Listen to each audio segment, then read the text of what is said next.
Аялдағы ең жаман көрілген, ең жағымсыз 5 сыпат.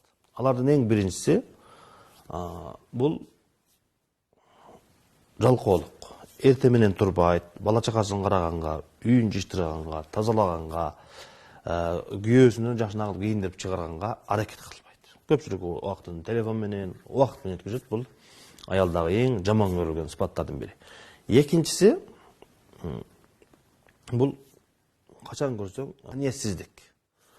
Күйөөсүнүн барына дагы, ишине дагы, үй бүлөсүнө дагы, ырыскысына дагы, жашоосуна кайсыл жерде болгон болсо наразы, зеригип турат, эч нерсе жакпайт. Буну алып келсе деле, ойнотса деле, жакшы сөз айтса деле, кандай болсо дагы алада аялга эр үйдөгү эркек жакпайт. Бул дагы аялдагы эң бир жаман сыпаттардын бири. Үчүнчүсү бул күйөөсүнө болгон мамиледеги жакшы сөздөрдү айтпагандыгы.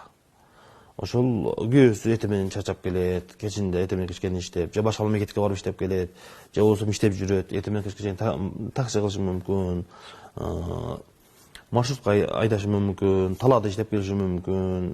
Күнүмдүк жашоодо үйгө келгенде şu аялдан жакшы сөз угушту каалайт, бирок аял өзү менен өзү алек болуп, телефону менен, интернет менен алек болуп, ошол күйөөсүнө